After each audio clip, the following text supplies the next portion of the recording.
Sir काय झालं? भरपूर दाढ दुखते. आपले क्लायंट आहे दुवा डेंटल क्लिनिक, त्यांच्याकडे जावा ना. बरं बघतो. दात दुखतोय म्हणत कॉल केला आणि अपॉइंटमेंट बुक झाली. आल्या आल्या मला प्रशस्त असं एका खुर्चीवरती बसवलं गेलं आणि नवनाथ दादा स्वतः माझ्या चेकअपसाठी हजर झाले. तोंडामध्ये एकामागे एक उपकरणं चालत होती. कधी स्प्रे होता, कधी मिरर होता, तर कधी काय. मी माझ्या दातांसंबंधित केलेला हा निष्काळजीपणा होता, त्यामुळेच मला हा त्रास होत होता. तुम्हीही तुमच्या दातांसंबंधित असा काही निष्काळजीपणा करताय का? तुमचा दात बरेच झाले दिवस दुखतोय का? कीड लागलेली आहे का? किंवा इतर काही अडचणी आहेत का? तर तुम्ही एकदा ध्रुव डेंटल क्लिनिकला नक्की भेट द्या. इथे आल्यानंतर तुम्हाला इतरांपेक्षा नक्की चांगला अनुभव येईल.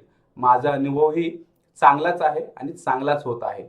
आठवणीने ध्रुव डेंटल क्लिनिकला भेट द्या आणि हसत आनंदी राहा. धन्यवाद.